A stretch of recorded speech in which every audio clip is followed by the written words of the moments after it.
ఏరా ఇది ఎవరు కోటేద్దాం అనుకుంటున్నావు? ఏం ఓటింగ్ రా అసలు? ఓటింగ్ అంటే ఏంటి అసలు? ఓటింగ్ అంటే ఇండియా అనేది డెమోక్రటిక్ కంట్రీ, అంటే ప్రజలే నిర్ణయిస్తారు ఎవరు రూల్ చేయాలి, ఎలా రూల్ చేయాలి. ఇండియా కాన్స్టిట్యూషన్ అయితే మనకి క్లియర్ గా ప్రొవైడ్ చేశారు. రైట్ టు ఓట్ అనేది ఓన్లీ రైటే కాదు, మన రెస్పాన్సిబిలిటీ. అసలు నా ఒక్కడ ఓటు వల్ల లేట్ అయిపోతారు అసలు. ఒక్కడి ఓటు వల్ల ఇక్కడ సింగిల్ ఓటు కూడా మ్యాటర్. ప్రతి ఓటు ఇంపార్టెంట్. మెయిన్ గా మన ఆలోచనలో చేంజ్ రావాలి, మనకంటూ మంచి ఆలోచన రావాలి.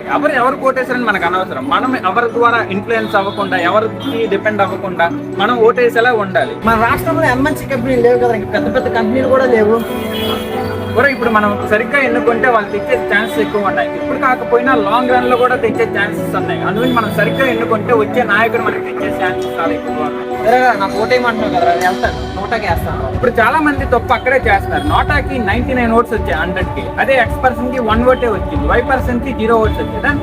X% గెలుస్తున్నాడు. ఎవరో ఒక నాయకుడు ఎంతో కొంత మంచి చేసి ఉంటాడు. సో మనం నోటాకి వేసే బదులు ఆ నాయకుడికి వేసి గెలిపిస్తే మన ఫ్యూచర్ చాలా బాగుంటుంది. 2004లో కర్ణాటక ఎలక్షన్స్ లో కృష్ణమూర్తి అనే వ్యక్తి, ఆయనే ఫస్ట్ పర్సన్ అనమాట, సింగిల్ ఓటుతో అయితే ఓడిపోయారు. అది కూడా వాళ్ళ కార్ డ్రైవర్ కి అయితే ఓటు వేయడానికి అయితే అలౌ చేయలేదు. మేబీ ఆ చిన్న తప్పు వల్ల ఓడిపోవచ్చు. సేమ్ ఆ సిచ్యువేషన్ 2008 రాజస్థాన్ ఎలక్షన్స్ లో సిపి జోషి అనే వ్యక్తికి 62,215 ఓట్స్ వచ్చాయన్నమాట. బట్ ఆయన సింగిల్ ఓట్ వల్ల ఓడిపోయారు. దీంట్లో మోరల్ ఏంటంటే ఎవ్రీ సింగిల్ ఓటు కూడా చాలా ఇంపార్టెంట్ అన్నమాట. సరేరా, ఈ ఎలక్షన్ లో నా ఓటుని సరిగ్గా ఉపయోగించుకుంటాను. సరే కానీ డబ్బుకి మందుకి లొంగిపోక. సరేరా, ఈసారి నా ఓటుని ఉపయోగించుకుంటాను. బాయ్రా. మీరు కూడా మీ ఓటుని వినియోగించుకోండి.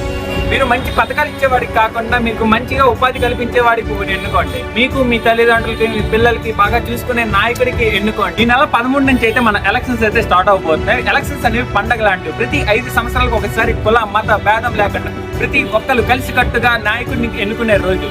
సో మన అందరం మన ఓటు హక్కును వినియోగించుకొని మన ఓటు ద్వారా మన భవిష్యత్తుని తిరగరాద్దాం. అందరం మన ఓటు హక్కును వినియోగించుకుందాం. జై హింద్.